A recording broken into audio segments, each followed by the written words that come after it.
morning. I think it's a few minutes after, so I think we can start today. I'm Birgitte Sø, and for those of you who don't know me, I teach here in the history department, and I'm also currently the chair for the center, the program chair for the Center of Historical Research, known in the world of acronyms as the CHR. And I just want to say really quickly, for those of you who are not familiar with the CHR, that the Center for Historical Research is an independent, interdisciplinary research center that's affiliated with the history department. We receive funding from the College of the Arts and Sciences and also from very generous private donors. And these funds we get allow us to sponsor a number of different initiatives. We offer residential fellowships both to pre-docs and postdocs and more established scholars. And in addition to that, we sponsor roundtable discussions and public lectures such as the one today. And we have visitors coming both from all around the United States and from abroad. The program for the CHR activities, they center around one particular theme in two-year cycles. In the past, topics for these two-year cycles have included states and state formation and history of the environment, just to mention a few. So today we're actually launching a new cycle, a new program, focusing on family, kinship, and households.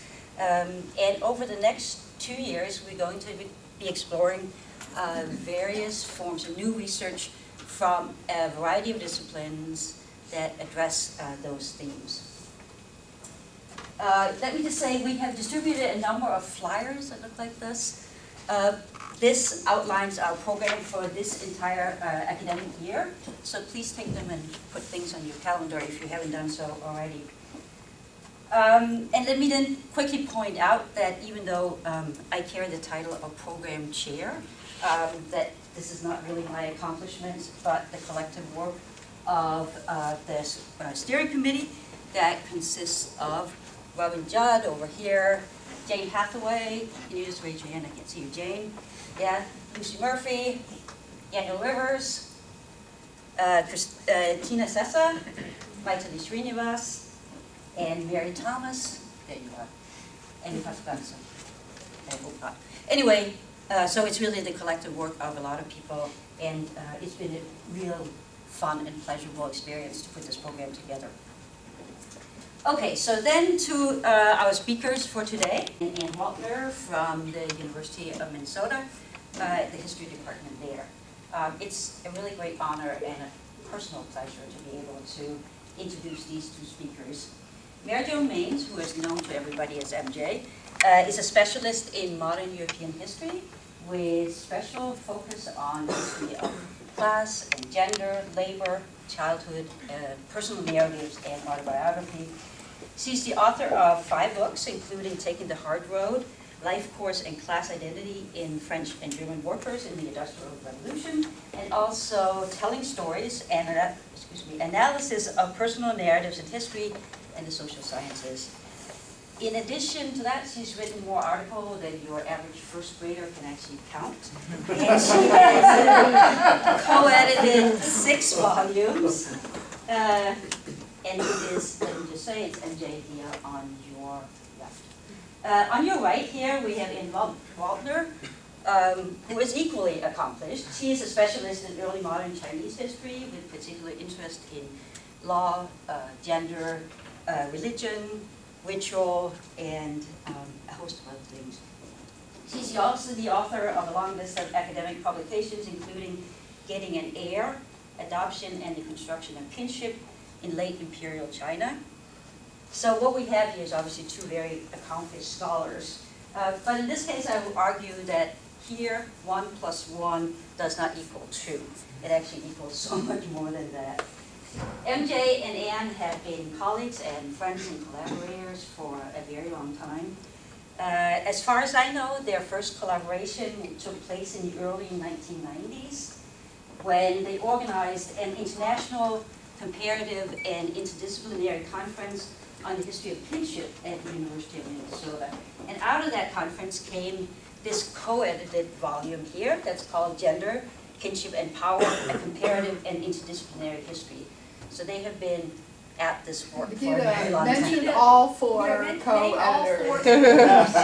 Well, I had the pleasure of working at this. I was a graduate student at the time, and so was Ulrike Strasser, but we helped co-edit it. So, since that early collaboration, they have continued to collaborate and team taught for many years. A very popular world history course at the University of Minnesota, where they use the family as a lens through which to explore world history and broadly. Out of that course grew several kind of jointly authored publications, including most prominently the family of world history that you might want to take a look at later.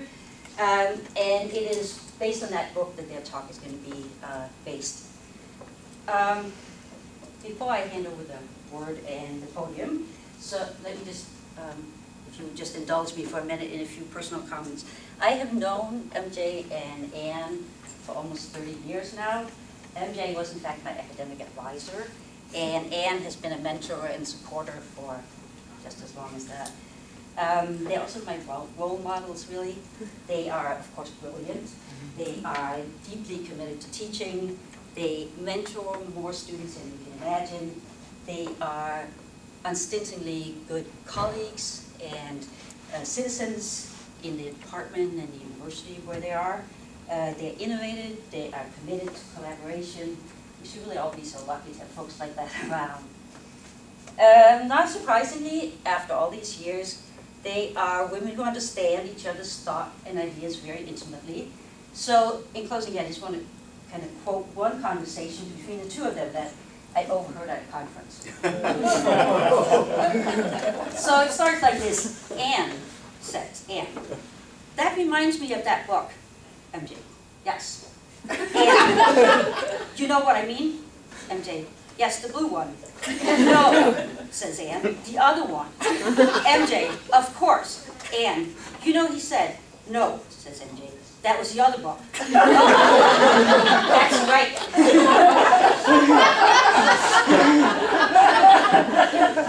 The amazing part of this conversation was that they actually understood each other perfectly.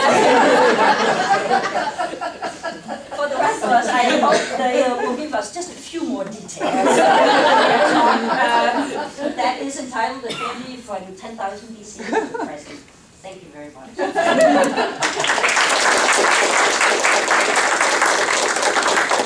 Actually, there have been occasions where we had monosyllabic email exchanges, and finally one of us had to say, you know, I think I've lost the thread of this.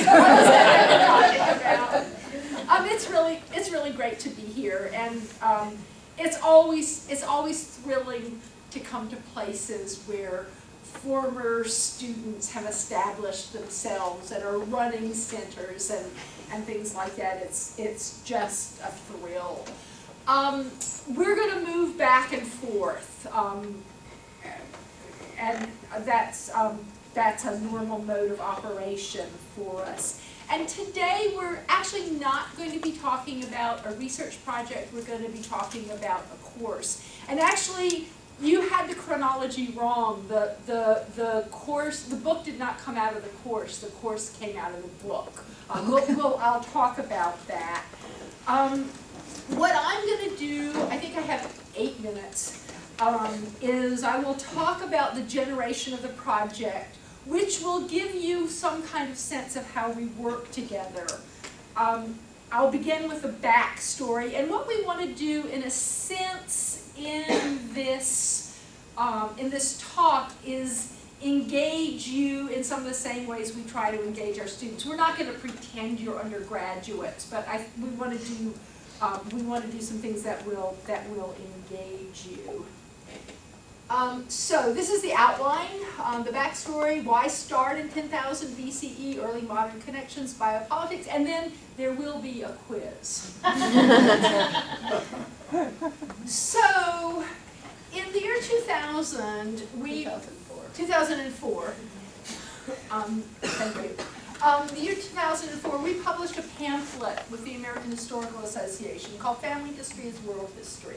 And as you can see, we started in around 1500 and went up sort of to 1900 and then had a conclusion with the present. So this is a work we did that actually came out of a world history course we taught that was part of a three-part course. The course we taught was basically 1500 to 1900. It was preceded by, an earlier course and succeeded by a later course. And what we did in that course, there were 4 case studies. China, Europe, East Africa, and the New Spain and Mexico. We made a very explicit decision in that course, and actually this was a departmental decision when we did world history to do a case study approach, because you have to leave out so much when you teach world history.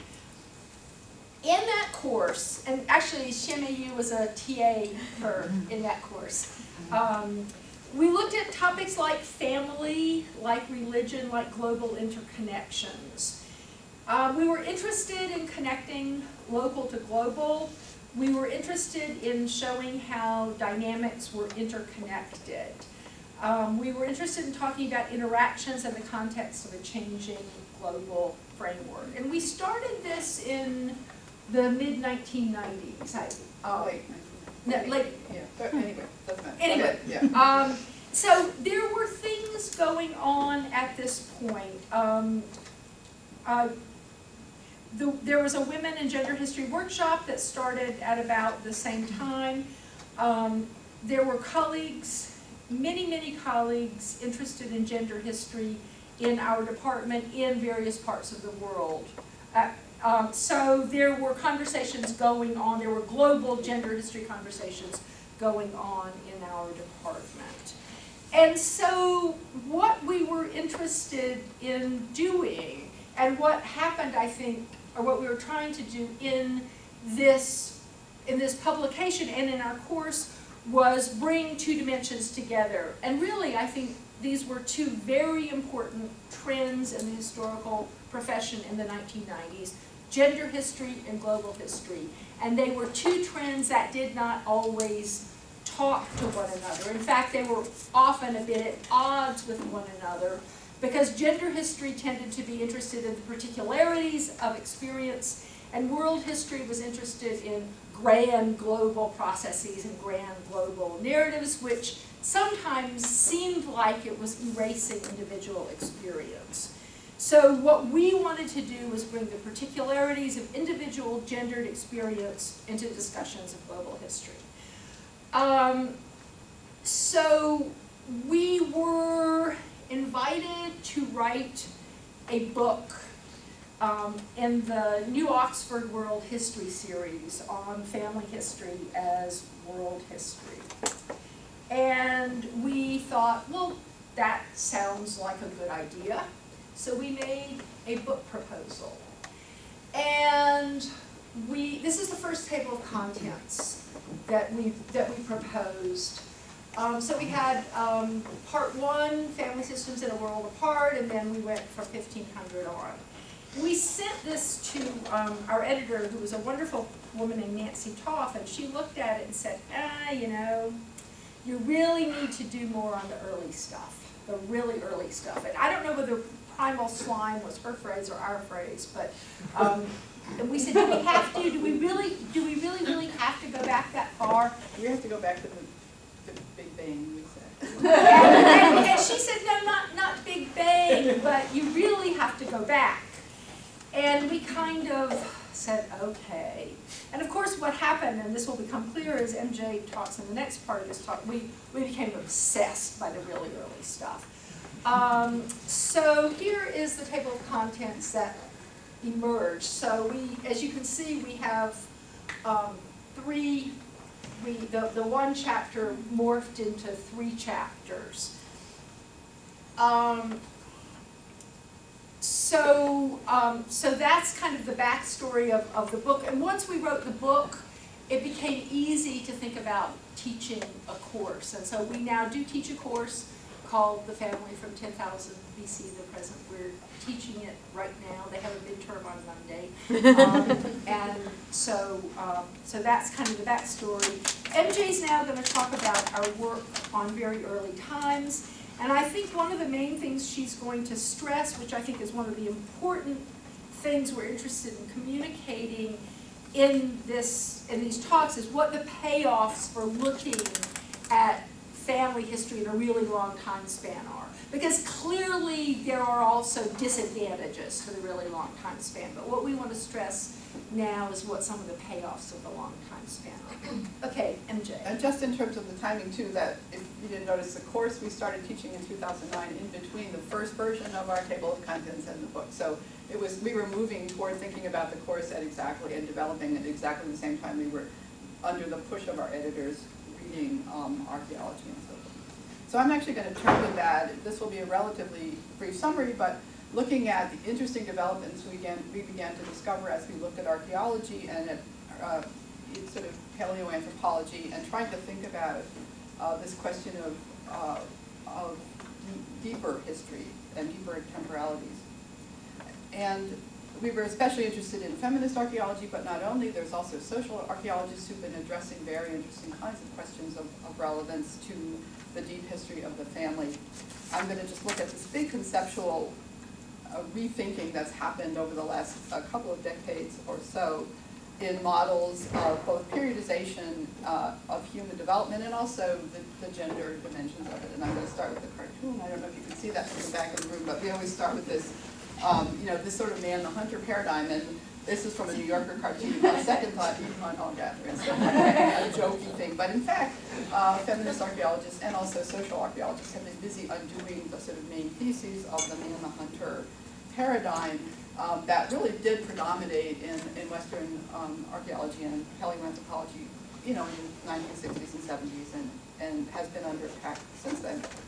I'm going to particularly look at two things that we examine in the class: the transition from hunting and gathering to agriculture, and also the big question of cognition. And just look at these two arenas of really interesting research that's going on and how it helped us think about presenting this early history of the family that has a sort of insistent point that not only can we know a lot more than we used to think, and on the basis of new questions and discoveries begin to say a lot more about what family, kinship, gender, generational relations look like in early human settlement, but also increasingly discover ways in which that really matters to how we understand early human history. And it's really a lot of rethinking going on. And just quickly, very generally, obviously, the association between settlement is an important point. Why we start in 10,000 BCE, more or less. And here we love it because we can kind of say, yeah, it happened around this, give or take a few centuries, or give or take even a millennium or so. So it's really like, for people who are like into precision, this is probably not your thing, but it really is if you're date challenged. So we know that the early settlements happened at, I think I have a slide. Yes. So they used to, everybody used to argue it was Mesopotamia, invention of agriculture, invention of writing, all this. But we now know from archaeological inquiry that there were many independent centers of domestication. They happened, again, around the end of the last ice age, give or take a few thousand years.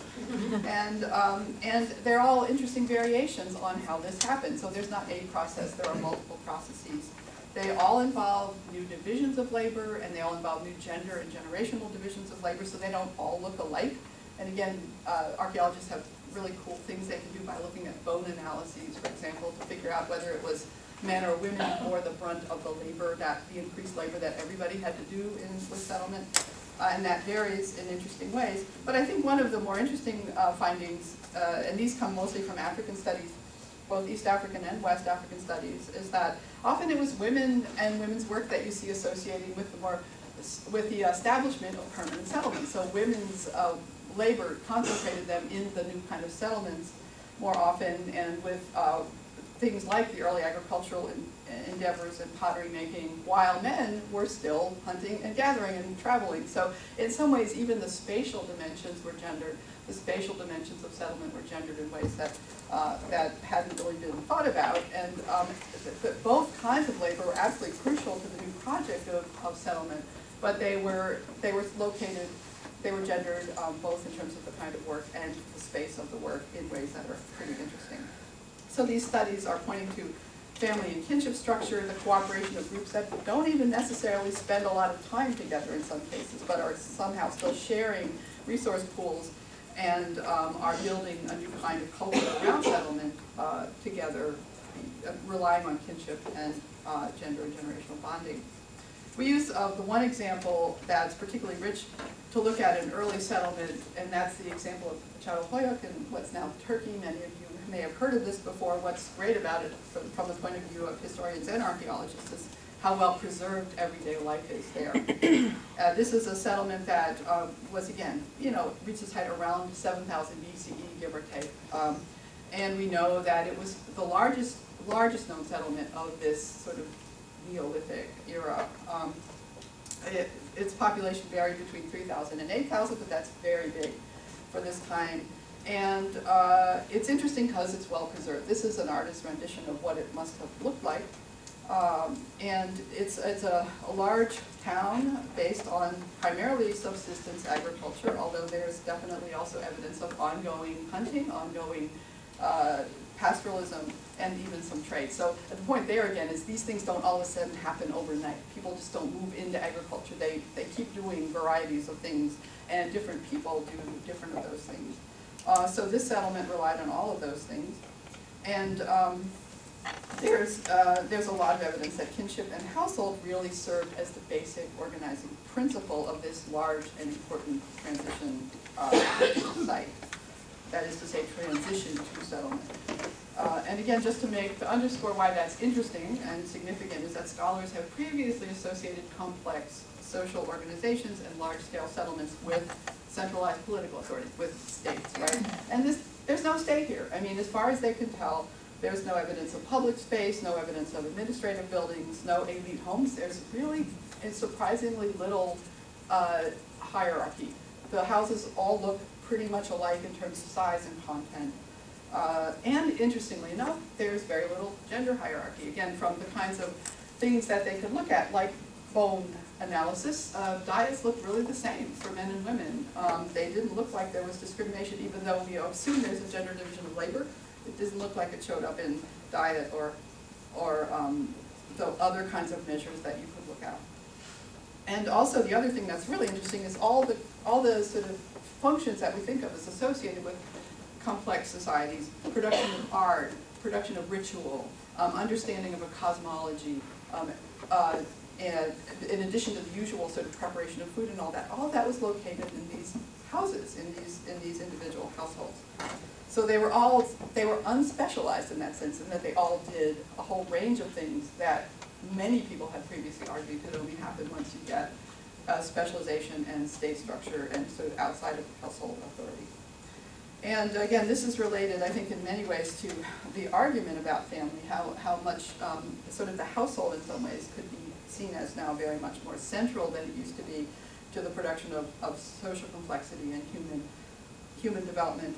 And people have also especially looked at the question of then the transmission within the domestic of knowledges. And what's interesting is obviously not only did lots of things happen in the household, but people learned everything they needed to learn in the household, and they started learning as children. And so there's this notion that Ian Hodder, who's the main archaeologist associated with the Çatalhöyük site, he's very interested in child socialization. And I think I have a quote from him. Oh yeah, here we have some images. These are, again, are artist renditions, totally based on actual traces of things that are from interiors, actual interiors in Çatalhöyük. But I'm just going to sort of underscore his point here.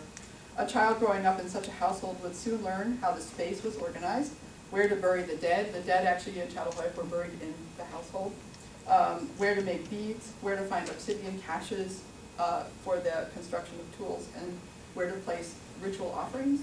Eventually, he or she would learn how to rebuild the house itself, and again, the houses get built on top of each other. So what's great about this is that as you dig down, you're actually going down generations. So each generation or so, they rebuilt the house on top of the old house.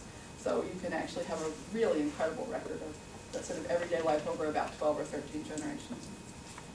So the rules of this complex urban society were transferred without centralized control through the daily practices of the household.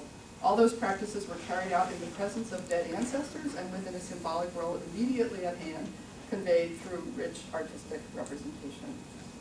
So there's strong evidence then that in this particular site, agricultural-based urban life was built on an agglomeration of households, on a new kind of domestic architecture that preserved the family over time, and a household-based and likely kin-based logic. Social, political, and economic, and even ritual relationships evolved in this elaborated domestic milieu and depended on gender and kinship relations. So this is one example, and it's a particularly interesting example, as I said, because the record is so rich in this case. The preservation is so rich. But we've compared it also with other instances of early agricultural settlement. Of course, there are variations depending on the relationship between, for example, agriculture and continued hunting and gathering, on food sources, on the particular gender division of labor, and so forth. But again, the commonalities are also interesting. There always is a complementary gender division of labor of some sort. Each of these early settlements that archaeologists begin to look at involve some kind of technological innovations and also accelerated development of symbolic or abstract faculties that are involved in making sense of the world, even as people are living in the world in a new kind of material way. So I think this led us to these, and archaeologists trying to figure out new ways of looking at that symbolic world, looking at that cognitive world from things like these illustrations on walls and from the arrangement of stuff that they find in the houses and so forth. And just part of this, again, where we first got into this was this question of sort of what isn't written in stone. That old man, the hunter, tended to look at and be focused around stone objects, especially tools and weapons. And of course, that was a great find because there are lots of them around there, right? But they tend to give you certain kinds of activities and not others. So you can learn about hunting and you can learn about warfare. And those are typically masculine activities. But those, again, overlooked the domestic. They overlooked the other kinds of activities that early humans were engaged in. So the other big project then that I wanted to talk about is the effort to try and find new sources, new ways, new evidence for the other things that were going on in early human settlement, and often were going on in domestic interiors, going on in other kinds of relationships than in the relationships of war and hunting. And especially of interest are cognitive abilities, linguistic, psychological, symbolic activities that are really hard to track because they're not written in stone, right? So especially we're talking now pretext, right? We're talking about societies that didn't write. And I think that search for the history of human cognition, which many paleoanthropologists would argue is what distinguishes humans from other adjacent species. This leads us back into the realm of family, gender, and household and nurturance, again, child socialization. And what Dan Smale and others have called the social brain, and I'm going to just quote him here, shorthand. This is from Dan Smale, historian you probably all have heard of on deep history in the brain, argues that current theories suggest that our large brains did not evolve to solve the relatively simple problem, he says snidely, associated with tool use, much less the problems posed by the hunt. Instead, the large human brain evolved over the past 1.7 million years to allow individuals to negotiate the escalating complexities posed by human social living. So he's really saying, yeah, hunting is one thing, warfare is one thing, but actually it's much more difficult to figure out how to work together to group a lot of people and organize life, and just think about how hard that is. And so that really should be a focus of more of our research on history of early humans. And so we see a lot of, for Smale and he's a historian, but we see, again, lots of paleoanthropologists, social archaeologists interested in this problem of how do we track that, how do we trace that. And try to figure out the history of the sort of neurological history, so it's a material history of the body, but also then the body's relationship to stuff. I think that's kind of a social archaeologist are interested in. And Smale himself wants to construct a different kind of historical narrative, one that doesn't have to depend on the framework of political organization so much, but can look at social relationships, intimate social relationships, rather than in some ways just things like histories of nation states and monumental architecture, which usually undergird grand narratives of history. So that's in some ways also why we started in 10,000 BCE. We could start at 1.7 million years ago, but we thought, And in fact, there are two big periods that people are looking at now, and one is around 10,000 BCE. The other one I won't really talk about is much older. It's probably 80,000 to 100,000 years ago, and that's where the argument goes that a lot of these, the first evidences appear of symbolic activity. So there are caves in southern Africa where you can find snake gods, and there are beads in African sites which suggest geometric thinking. So there are things that happened around 80 to 100,000 years ago that are definitely interesting for our story, but we really are deciding to focus on the second big phase, and that is the phase of domestication, and that I'll just talk quickly. Okay, but I'll move there now. So it's really focusing on the development between domestic settlement and the development of abstract and symbolic skills. Again, here we know from these sites like Chatahoya that the development of ritual thinking, of symbolic thought, of cosmology, of relationships across time and space really do develop intensely in these settlements. And there's an argument that that is because they're settled, right? Because they stay in the same place and it's an interior space that's connected to kinship. These are the things that allow people to piece together new kinds of thinking about the world that wouldn't have been as likely to happen with, say, a more nomadic society. And one of the things we get lots of clues are from burial sites, and in Chatahoya it's unusual because the burials are right in the house, but in many of these early settlement societies, the burials are nearby, even if they're not in the house. They're usually right outside the house or right adjacent to it. And they're particularly suggestive about connections between family and symbolic thought and practices. Here, there's an example here where this is a reburial. So there was a woman who was buried, and the skeleton was a skeleton of a young woman, but the skull is a skull of a male ancestor that was reburied with her when she was buried. And the argument here is that this was probably a revered ancestor, or a notion that somehow by reburying the skull, that was creating a connection in the afterlife between this young woman and her male ancestor. And this again suggests direct connections between family practices of burial and early beliefs about the afterlife, early understanding of connections between the living and the dead, things that we don't have words about for these periods, but we have lots of burial evidence about them. And they begin to make connections then between notions of temporality, notions, as we would say, even history. In some ways, history gets invented this way, right, by people thinking of past and present. And I think that these are about what happens with settlement and domestic life. Again, here this is a summary by Peter Wilson, who's again a paleoanthropologist. He argued that the built environment, rather than art per se, was a touchstone to the symbolic revolution associated with the Neolithic, with the end of the Ice Age. Neolithic domestic societies lived their lives by reference to a structure, whereas hunters and gatherers do not. Farmers invest buildings with their metaphors for living. So you have buildings, you have permanence, you have settlement, you have domestic life, you have kinship. That all gets put together in around 10,000 BCE, give or take.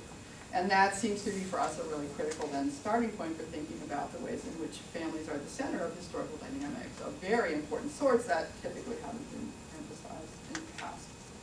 So we're saying it's important to pay the spatial locus is important, and that domestic site becomes a theme that we pursue from 10,000 BC to the present, right? That what happens in the domestic setting is really important, and it isn't always the same. It varies a lot. That's important too, that we're looking at variety and all the different ways of being a domestic group over time and place, but that domestic groups really matter in terms of the course of world history is really the big point. So we again talk about domestication as normally when that word is used, domestication is thought of as something that people do to plants and animals, right? But I guess the bigger point here is that domestication is something people do to themselves, right? And so they're domesticating plants, and they're domesticating animals, and they're domesticating themselves. And to locate themselves in place and time is a really big, major kind of development. By staying continually, generation over generation, in a particular place, by reference to the place and the movement in and out of that place, both through ordinary human movement, but also through birth, death, and the cycles of generation. So settlement and the introduction of domestic life with its family life cyclical practices, including but not limited to burial, produces then these material reminders of relationships between the ancestors and descendants, past and present. It creates both family and history in some ways. I think I'll stop there. There's more to be said about this childscape idea, but we can maybe do that more in Q&A. That part. So maybe we should have a little bit, if you just want to pause before, the next thing we're going to do is look, so that's the sort of setup in some ways in the deep temporality. Then we move through the course of, up to the present. We wanted to do two examples of sort of arguments we make, one in the early modern and one in the more recent past, but maybe stop here just to see if there's any kind of questions or thoughts or comments. I really appreciate the fact that you don't do this ancient period, but you're teaching it, which I can really identify with. And it does raise some fascinating questions. Are you familiar with the Natufians? Sorry, I can't. Are you familiar with the Natufians? The Natufian. Yeah, I'm not, I mean, I'm sure I've run across it, but what specifically are you thinking Well, about? they're hunters and gatherers technically, but Yeah. they lived in one place for a long time because they managed to gather enough and store enough wild wheat. And they found storage pits and little mortar and pestle kind of things. And that would, of course, presumably been done mainly by women. But so I'm just wondering, does it have to be a settled agricultural society, or to have this kind of not social complexity, but to have this kind of the features that you see in Chateau Bayou? Yeah. Or could you talk about agriculture not necessarily being a prerequisite? Well, I think so there are different things going on, right? And I think the thing we want to emphasize here is the settlement piece of it, right? Because there are obviously lots of things going on, and that's why we could, as we said, we could start with 1.7 million BCE. And there are reasons why, by not doing that, we're kind of distorting the story a bit. And so I kind of see what you're getting at, but there are different things going on. So you can have various kinds of modes of production or survival that would produce different kinds of maybe domesticity is not quite the right word, but certainly there was something going on there. And in fact, Clive Gamble, the part I skipped over at the end and said I wasn't going to talk about, he actually thinks about the question of childscapes in various contexts, including a hunting and gathering, as opposed to a domestic. What we were really trying to underscore is the domestic here, though, the idea of the domestication of people as being fairly key to certain kinds of developments that are less likely to happen in a nomadic culture that doesn't have a settlement. I really think that's not to say interesting things aren't going on and important things aren't going on, but I think the argument here that is being made by social archaeologists and so forth is that the childscape of the domestic is different in key ways. Gamble really argues this fairly strongly. I mean, again, you may not buy the argument, but he really suggests that the childscape is, the childscape of the Neolithic Revolution is really distinctive in terms of the kinds of focused practices of nurture. So kind of, and childhood is a good example there because everything happens in such a contained space. That's also a kind of exaggerated example. So it's not as if cognition and development of cognition isn't already happening. It is, obviously, in other ways. But I think the argument here is that the particular sort of mother-child bond, for example, or parent-child bond in the domestic setting are really key to certain kinds of thinking, developments, and associations that wouldn't happen with a more mobile population. I think that's Maybe it's a matter of genealogies, because I was thinking along the same lines as Jane asked, I mean, it made me think, I'm a modern historian, so I'm totally adrift, but, and everything I'm thinking of is thousands of years after this, and old for me. But I was thinking about Ute and Paiute cultures in the Great Basin, right? And before settler colonial impact and all those transformations, Ute and Paiute cultures, it looks like, were, root gatherers, very tough subsistence in the Great Basin, right? And Ute and Paiute social situations look like they were structured around very small kinship bands that were very crucial to those ways of life, but were structured around the need to be mobile and to engage in this really difficult subsistence life. And so perhaps within those kind of frameworks, there might be other forms of kinship structures, sure. and the way that space and the way that children would understand self and community might be differently structured, right? So I was pressing some of those same issues in my head when I thought about that. But the question that comes up for me is the question of, if I'm thinking about Native American history, is the ways in which we see sedentary agricultural, matrilineal, matrilocal societies like the Mississippian influenced societies that were very much gender complementary. And then also in the North American continent, concurrently, we see settled agricultural, patrilineal, patrilocal, patriarchal societies. I guess I just wanted to ask you, that's one of the sort of big questions, right? I'm sure people ask you lots, and so I just wanted to bring it up. What do you all think about the concurrent existence of matrilineality, gender complementariness, and also the emergence of patriarchal structures? See what you thought about that. I mean, I have an, so I don't know if you want, I mean, I guess, I think we would emphasize and agree that what's interesting is the variety, right? And I don't think there's anything absolutely teleological about any of this, and that's why it's interesting to look at variety. That said, I mean, we just were teaching Gerda Lerner last week, and we like to teach Gerda Lerner because I think her argument about Mesopotamia is actually pretty interesting, and and pretty compelling. So I think in that part of the world, it seems to me that you have a strong case that, and it's not just one thing, right? It's a combination of settlement, state structure, and again, anxiety about who the father is. I mean, property, private property, right? I mean, I think those things do make a pretty compelling case for a more patrilineal organization, whereas without that compelling case, then you can, a whole lot of varieties of things could work out. I think maybe so I still find her argument about that part of the world fine, compelling, even though I think it's exactly right to say, there's nothing that's, absolutely required for other kinds of social organization. The variety is really interesting and really amazing how various people construct. And we actually, we also use Egypt as a counter case because, gender was constructed so differently. And students are just blown away by reading, descriptions of the way kinship gender, cosmology was gendered so differently and in a similar time period. So that's, I think, important to underscore the very many different ways this can work out. And then you in the back, yeah. Just thinking in terms of teaching, I find that students often have difficulty relating to these things, the state, and all of these large institutions, Abstractions.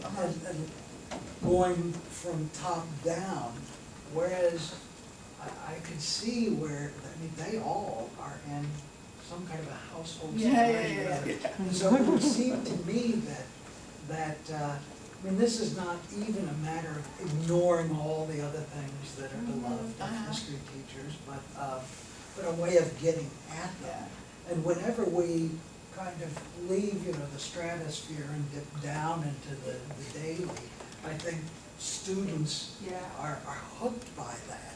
And I'll just say one exercise we do, and this is not, we can't even take credit for it. It was one of our TAs who developed it, and we use it every year now. When they read the Chattelhoyuk, we have them read the site reports, that are great. They're online, they're all available, they can delve through them. And Millions they have of pictures. Yes, and stories and findings and stuff. And then they have to collectively bring in like one artifact or something, and then as small groups, they have to construct a day in the life of Chattelhoyuk, what you do from the time you wake up. And they love it. They just get into it so much, and they can do it really well. And they don't all come up with the same things, and some of them, but it's really a fun exercise, and it's exactly what you're saying. They can relate to that level, and then start. So it's like this household world, trying to continually go back and forth between the domestic I think we have time for one more question, and then we better barrel on through. This would be a easy one. Is there a way to tell who lived in these households? Like, was it, how were they, You mean the how were the kinship kids, relation? yeah, how, what Yeah, were the from kinship again, the relationships? DNA, I mean, it didn't used to be, right, but now with DNA analysis of bones, they can, and they can tell relation, you know, again, it's not for sure, but they can surmise, archaeologists have figured out ways to surmise relationships. And so some of it's inference, but, and again, it's really interesting, and I haven't seen this question answered in a way that I would like to see, because with Chatahoyuk, it's this great site where, as I said, you dig down and you get, like, it would be, I'd love to see somebody track down, you know, through like 12 generations and see, because the students, again, have lots of questions about, like, and Potter talks a lot about this rebuilding, this continual rebuilding of the house on top. But like, you know, the dynamics of how that happens and when it happens and who decides, and students were really interested, like, what if you wanted to move, what if you wanted a new house, you know? And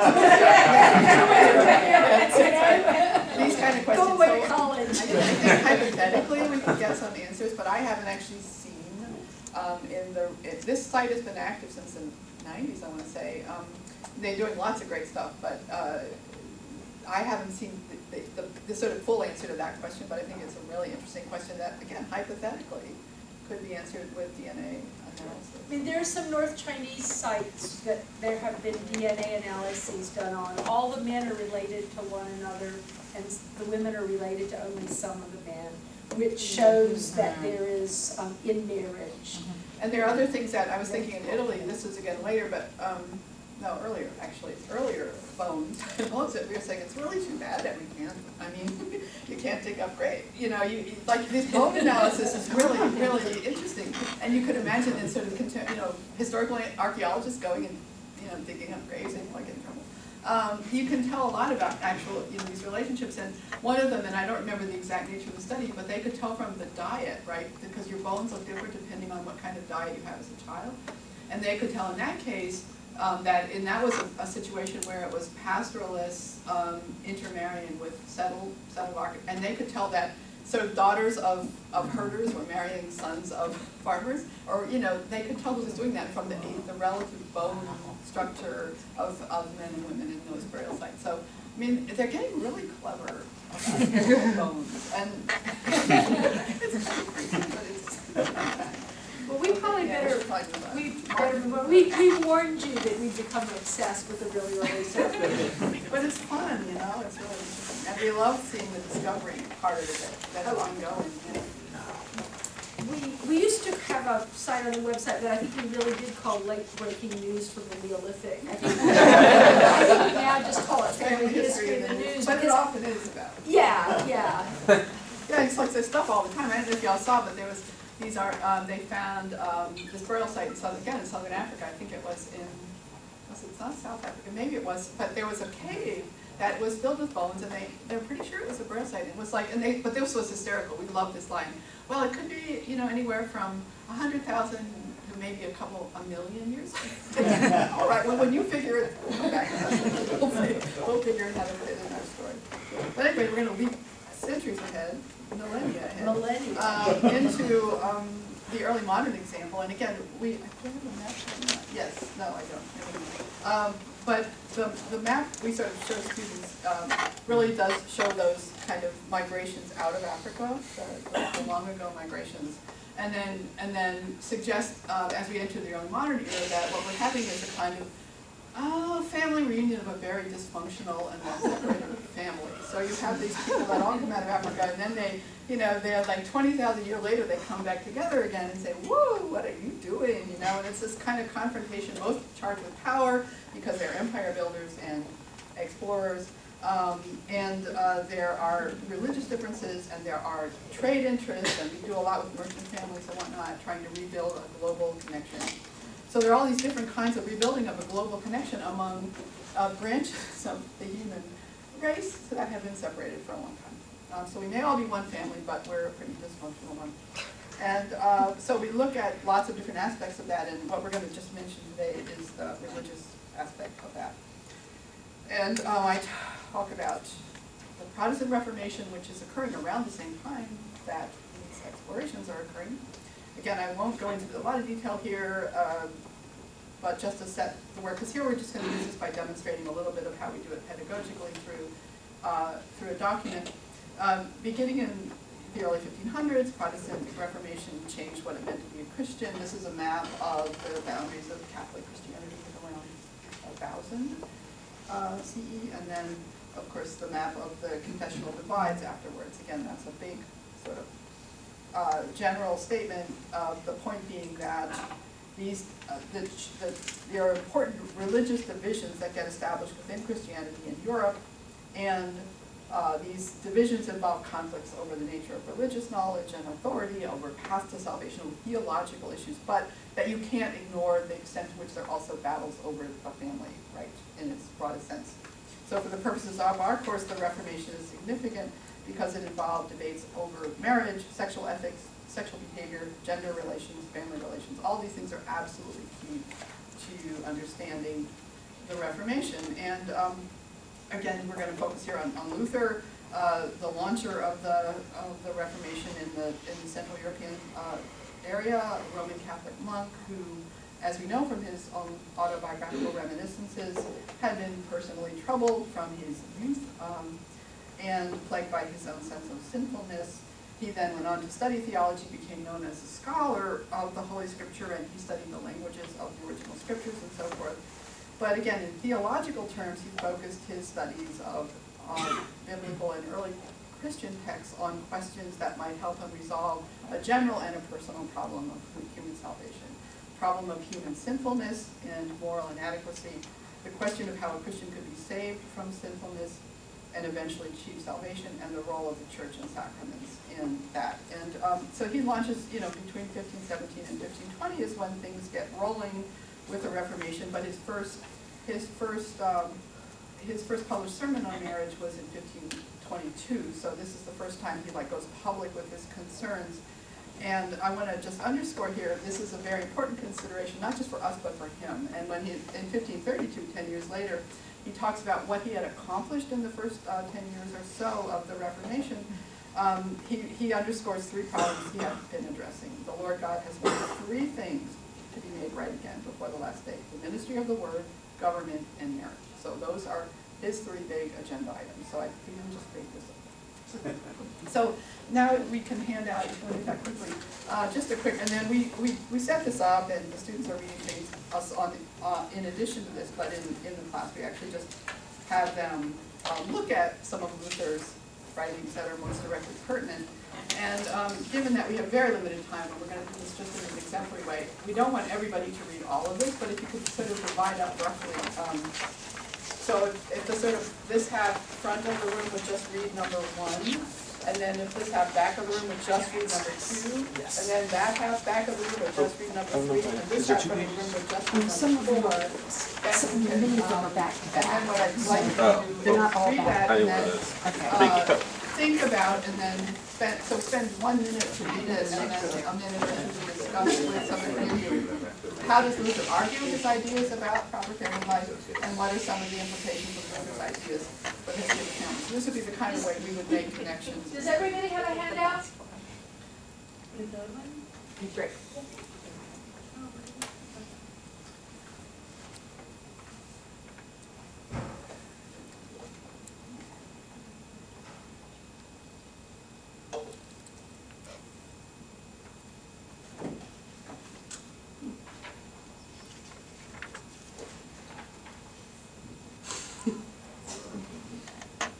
You could run for president. You do really well.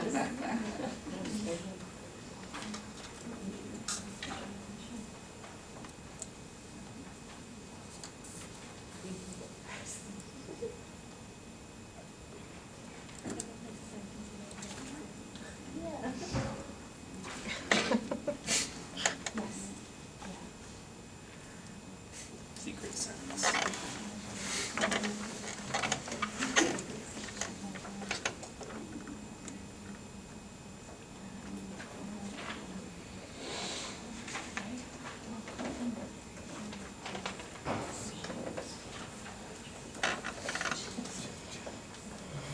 Okay, so why don't you just spend a minute talking to somebody about these two questions and then come up with an answer and then we'll question answers.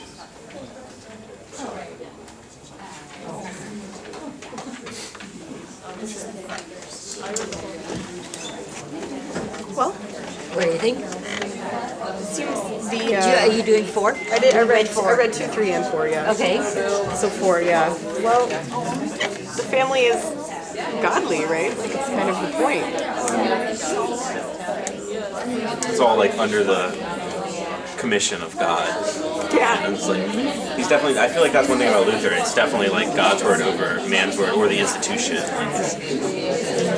Number 2 is kind of funny.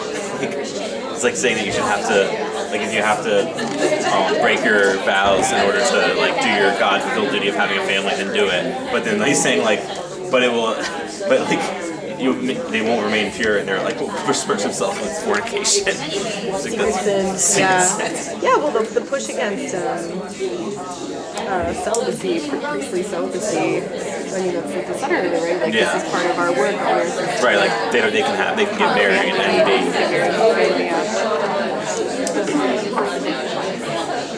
I mean, I guess the But it's biggest also thing this, like, this centrality of sort of God-given, well, basically everything, right? Like, it's our nature, but it's also sort of this God-given duty.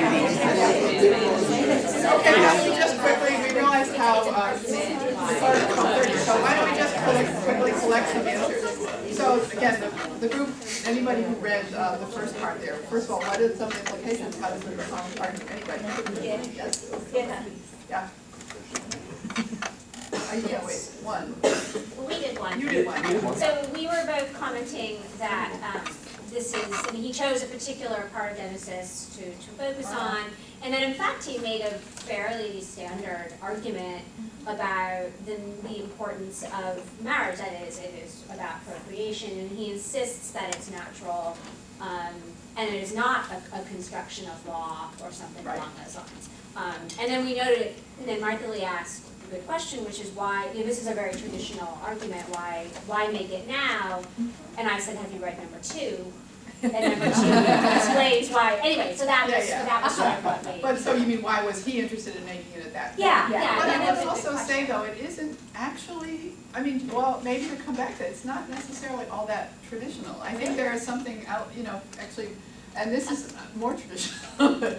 For intercourse of marriage for the sake of begetting hath not fault, but for the satisfying of lust it hath no fault, but adultery or fornication. In other words, a lot of the traditional thinking actually was denigrating marriage as less Christian than celibacy. So he's arguing, it's not only that you're right, it's a natural drive, it's biological, it's there, and it actually is what we have to do, and to try and repress it. So it is connected with number 2. Well, Augustine said that, but Augustine, of course, was on, I mean, actually working related to me. Yeah. So, I mean, I could just sort of say, there are a lot of people who would have disagreed with Right, Augustine. but the point is, it isn't the traditional view, I guess, it's the same. He's trying to argue against many of the traditional views that were much more hostile to marriage than he was.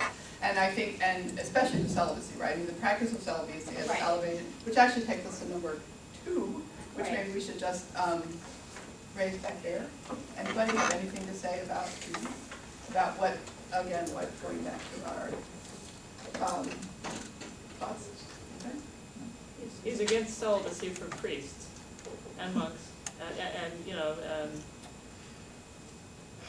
that's sort of part of the Reformation, right? That Protestant pastors don't have to remain celibate, but could and should engage in married life. And again, I think as they were suggesting here, it's related to this notion that the sexual drives are natural and need to be acknowledged, that they can't be, it's hard to repress them, and that celibacy therefore is sort of unviable as an alternative. So again, these are just, again, big picture arguments that he's making that have implications about trying to insist on a different version of marriage and sexuality than was common for many Catholics that were practicing. And then 3, in terms of, back there, anybody, thoughts on 3? Yeah. We just thought it was kind of interesting that in a certain way there's almost, at least in terms of like sexuality, there's and gender relationships, there's more of an egalitarianism that he's suggesting than he uses the Romans as a counterexample, but this idea that that women have an equally important role to play within this family dynamic that he's stressing. And plus, this little comment he makes about how, if women were writing, they'd be saying this about men too. Yeah. It's actually very. Yeah, that's a funny comment. And again, the students pick up on that too, the idea that who gets to write the book. So of course, then we go on to complicate it because, of course, a lot of historians have suggested that, that he takes away the option of the convent, for example, for women, and so they don't have any alternative except to marry. So he's not like, he can be quite misogynist, in fact. But, it's interesting that he actually does make this effort to say and think, I think, he believes that he's been treating women better than. Within a very specific context. Yeah, exactly, yeah. Well, and within the family and with sort of the sense of gender relations within the family, he's just assuming that women may one day write books. So this notion of education or sharing in that spiritual authority and, this idea that within the family at least, within that marriage, maybe the husband and wife will both be educated one day. And so that to me, that the women might share in that sort of sense of sort of spiritual knowledge is pretty revolutionary, that. And he actually, well, we won't get up, but the educational project did involve education. Right. Yeah. Okay, finally the last one, just thoughts on that, yeah. Well, I thought, for one, it's interesting because you still have the, God will take care of it, God will feed the children, so you kind of still have that thread.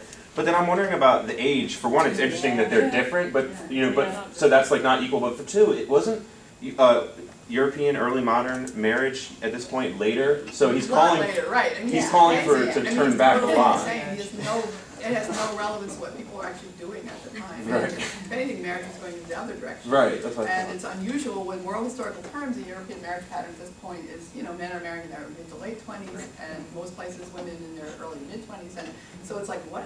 Who's he looking at? He's bringing it back like 10 years. years. So I think that is an interesting point in some ways, both his insistence on very young by any standards, but certainly by contemporary European standards. And again, maybe his own issues, Yeah, right. I don't know, is there maybe some oblique recognition there of youthful sexuality as opposed to Oh, absolutely. being governed by the economic property? No, it's exactly, what are they supposed to do? And his whole thing is about, if it's a natural drive, you're driven to it, you can't avoid it, you can't resist it, so what are you gonna do? And the earlier you marry, the more likely it's gonna happen. Well, that's what Paul said, right? I mean, he's going back to Paul, this is echoing.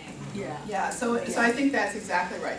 He has this notion, and, There was one more, you had something to say? Well, I was just gonna say, ask about, it seemed to me he was very clearly aware that, teenagers are horny, and so it's better to stick them together in marriage and hope that they'll, own it Let all them if set up everything a will go household, into Yeah, and not worry about the fact that they're not gonna inherit the farm for another 10 years, which is the logic of the system, so I mean, exactly, he's relating with the system as it really was, but saying it doesn't work for these reasons.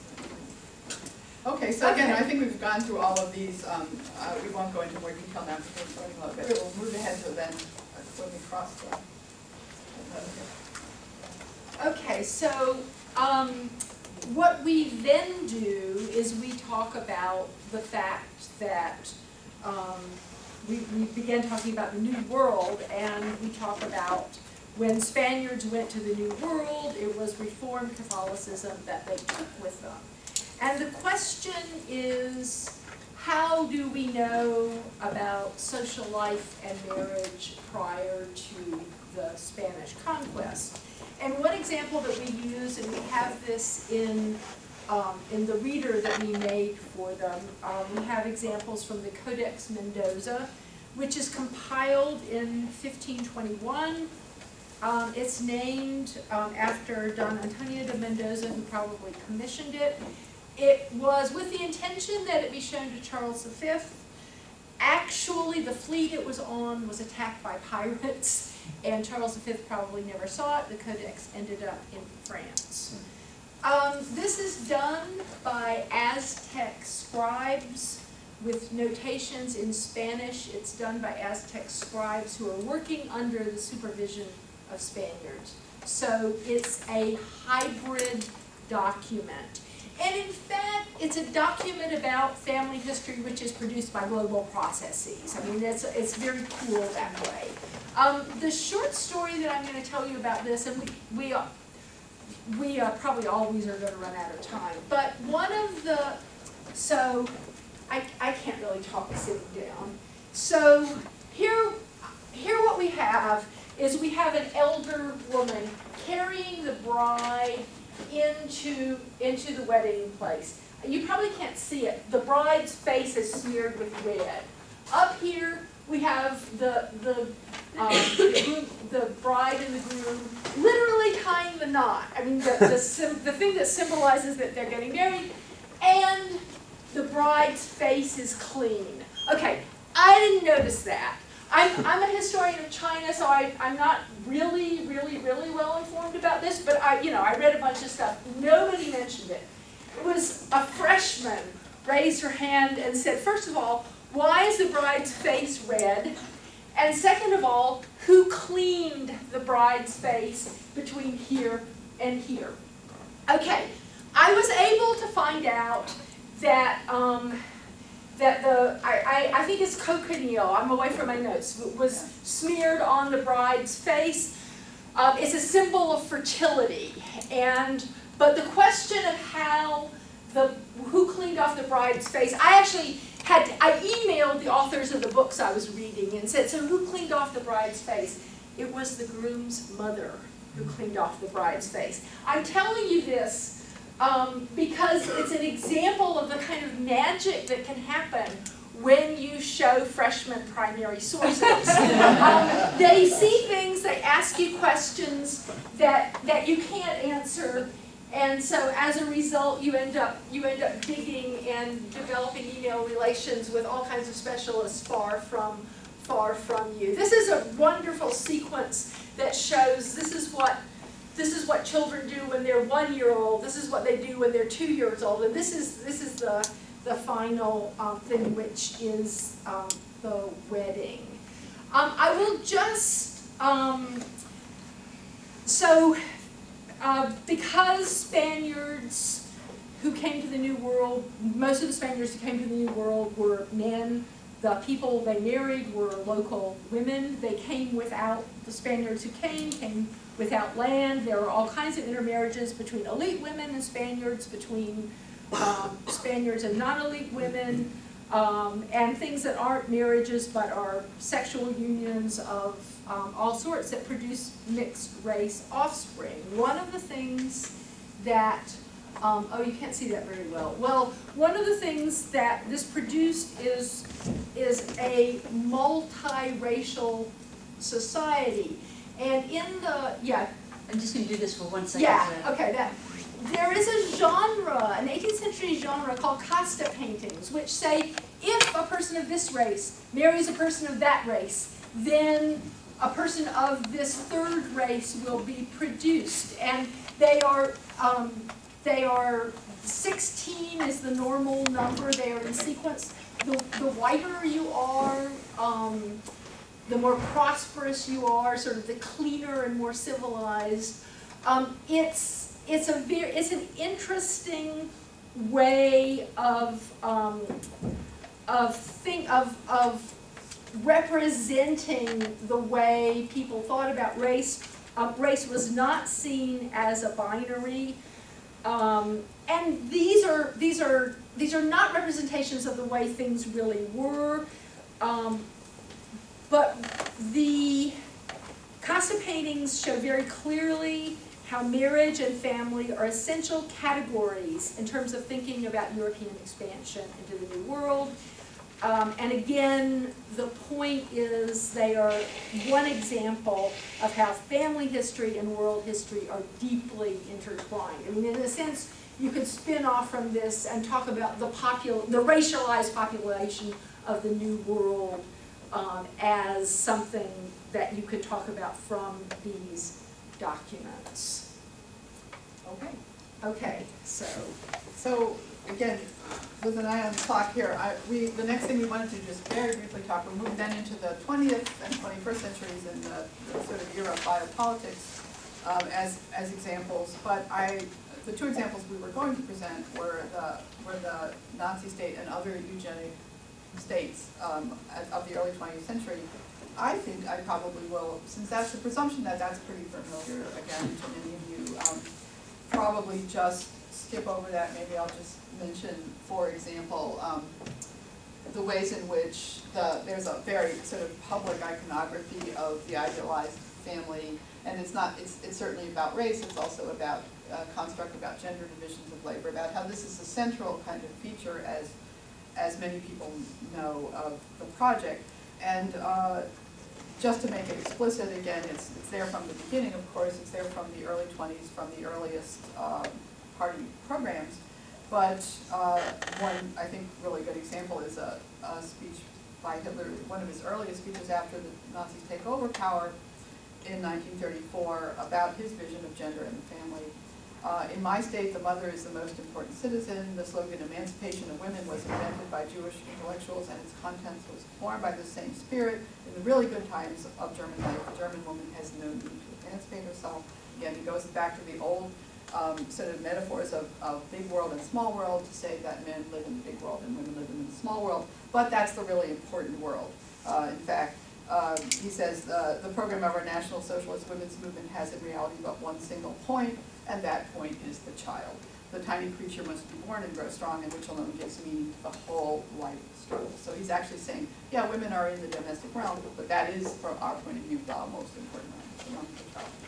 And of course, then there's a whole series of policies that actually follow from this, which is meant to encourage the racially fit to reproduce, marriage law, the marriage laws that gave benefits to racially correct married couples, and then loans that were diminished with each childbirth and so forth. Things like medals, I think I have some images, no, I guess I don't.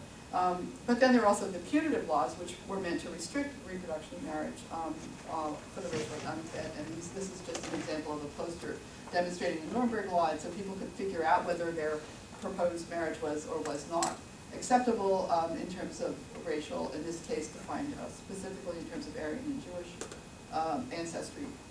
So obviously this double-sided program of encouraging family life of a certain kind, marriage and reproduction among the fit, and then discouraging. So it's again the most intensive and ambitious biopolitical program ever to date seen. And they did compare themselves to other kinds of similar programs, for example, sterilization programs that were happening in the US on racial lines. But it's clear that the Nazi program was more intensive and took more victims.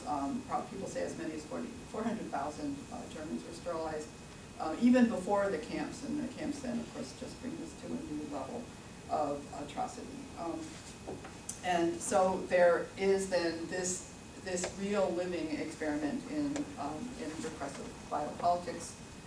Sex, gender, race policies were at the core of the Nazi regime, and so for our example then, it's an example of the way in which that, in the 20th century, with modern technologies and modern state systems, the family becomes an absolute key locus of state policy and state intervention. And the second example is the second, the way that the family is sort of the locus of thinking about population. And we actually do want to say, 5 minutes at the end for the quiz? Yes. Okay. So, so it's not a written quiz. I mean, what we're proving is that maybe you can do 10,000 years in a semester, but you sure can't do it in an hour and a half. So I'm going to talk about the one-child policy in China. And really up until through the 1950s and 1960s, and even through much of the 70s, the notion was more the better. So here's a population poster from 1954, and the caption says, "Let mother peacefully have many children." But by 1979, in conjunction with economic reforms, there is a one-child policy developed. I'm sure most of you are familiar with this. There are exceptions and it's complicated, but it is strict. Menstrual records of women were kept at the neighborhood level. Second births are penalized with fines. Forced abortions were never legal, but they happened anyway. There have here is a poster that fewer births, cherished births make China flourish. And then, here is I love this, family planning poster. It's actually tiles. In Guangdong province, circa 1213, family and society must get rid of old concepts and establish the new idea that giving birth to a girl is as good as giving birth to a boy. In the new society, boys and girls are equally good. And this is, I think, the key line: a daughter can also provide security in your old age. One of the things that happened with the one-child policy is, actually, could you hand these out? That there are strong gender imbalances. There are probably 30 million more men under the age of 30 in China than there are women. And this is regarded as a critical problem. The sex ratio of births in 2014 is 116 boys to 100 girls. That is not as bad as it had been in some previous years. This is what we're passing out is an article in the China Daily, which is an English language publication of the Chinese government. And this is a fairly recent article about the problem of gender imbalance and how to think about dealing with gender imbalance. The solution to the problem of gender imbalance is one of the solutions that people have thought about. Whoops, I'm going backwards. Is the problem of allowing two people who are single children who marry can have a second child. In fact, having a second child doesn't necessarily improve the gender imbalance for complicated reasons that I won't go into. This is a language pun. This here is the character for person. And here you have a person who has to take care of four parents, and this Chinese character means prison, and that's sort of a propaganda visual pun put out by the All China Women's Federation in 2006. For grandparents. For grandparents, yes. Well, a couple has to take care of 4 parents. Right. Got it, but it's a person, anyway. Yeah, okay, right. yeah. So this is, and I don't think we're actually, if we're going to do the quiz, we're not going to really have, why don't you spend, I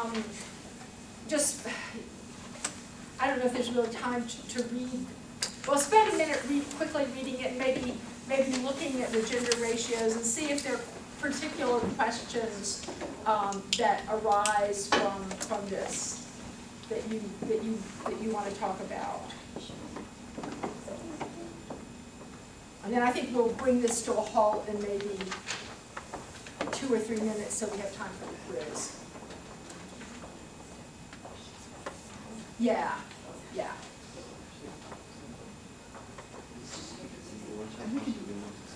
We can do the quiz real quick.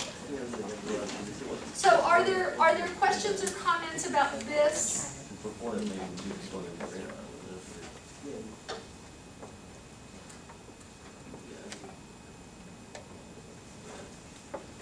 Yes. Well, this talks about the gender ratio at birth, which suggests that it's managed by abortions. Yeah. But in rural areas, did women have access to ultrasounds? Well, how do they know that? I mean, Or do they mean that female children were killed at birth? it's abortion, it's infanticide, it's abandonment, and it's failure to register. So it's a mixture of all of those.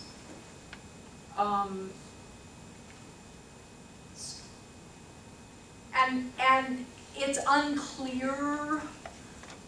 It's unclear how much of it is failure to register girls. For a while, there were people who were strongly arguing that the missing girls exist. They're merely missing. Nobody believes that anymore. I mean, some of them probably, but other questions, comments? You look like you're thinking something. I'm thinking because I get the feeling here too in 82 and 90 the policy was not yet fully implemented. that's partly when there wasn't an imbalance at that point. Yeah. Yeah. Well, and also during the really the most equal years actually in Chinese history in the last 300 or 400 years is the 70s and 80s, and actually in the 60s, this chart doesn't show the 60s, but in the 60s it's also pretty equal. Those were the Maoist years, and the rhetoric of equality was really real, and people took it seriously. And so the economic reforms, where there is a privatization of property, and there is in some ways a kind of reinscription of the power of the patriarch, and the one-child policy, are both things that really exacerbate the problem of son preference. And there's been a lot of really interesting scholarship done on the nature of the problem and what might solve it. And I think the dominant feeling is getting rid of the one-child policy isn't going to help until you get rid of son preference. And son preference isn't just, crusty old tradition. It's things like sons take care of you in your old age. And so the propaganda, a daughter can take care of your old age, really I think is aiming precisely at what the problem is.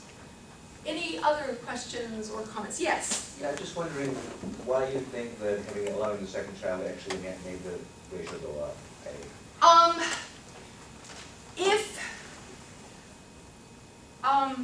Okay, if your first child is a boy, you're not likely to have a second child.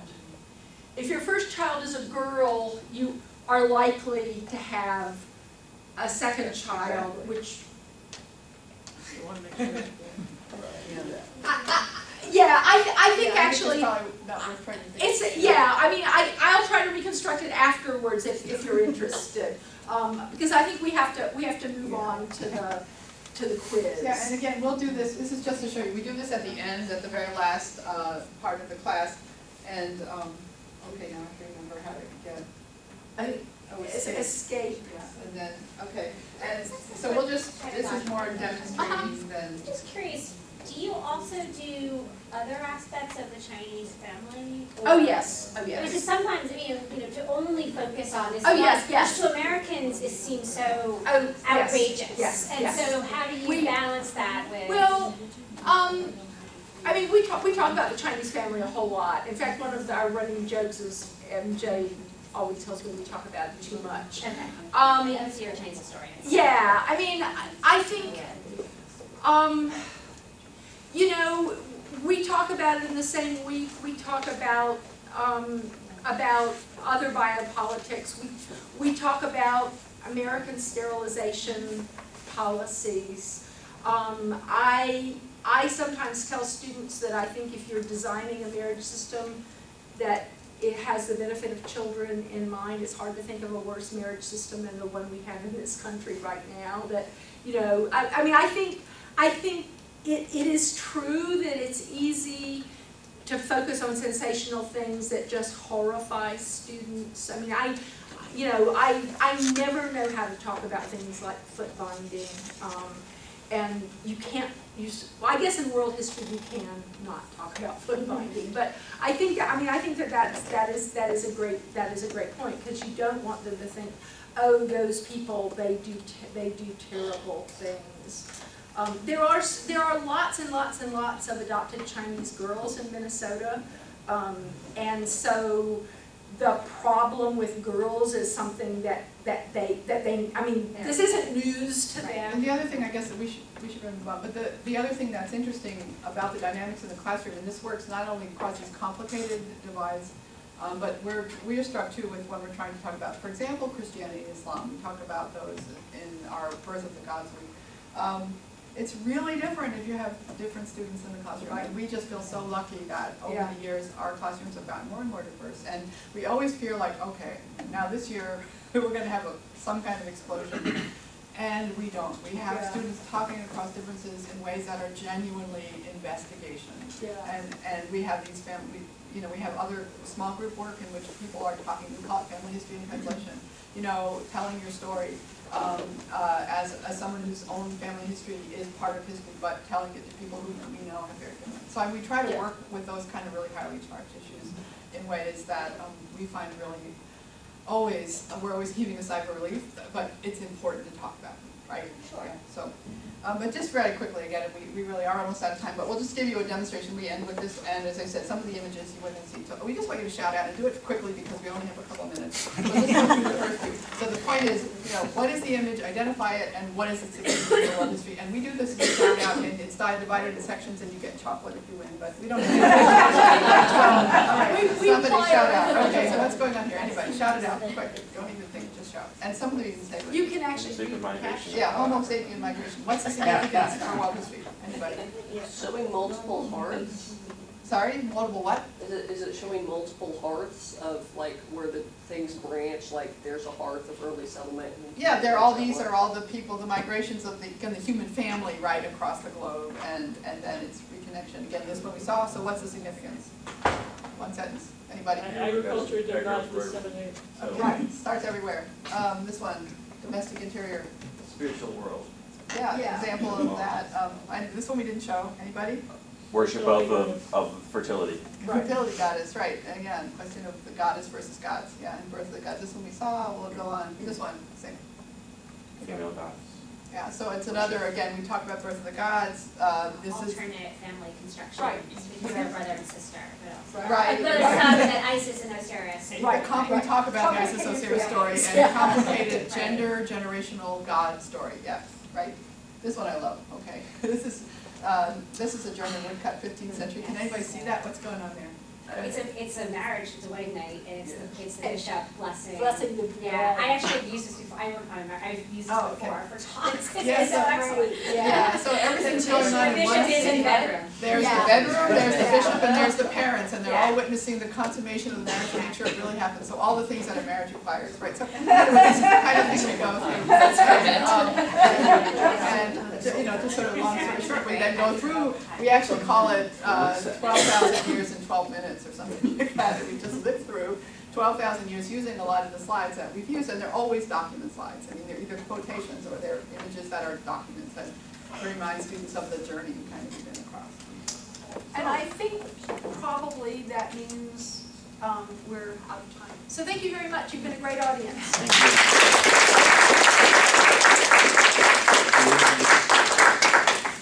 Thank you so much. I feel like I have fireworks exploding in my head.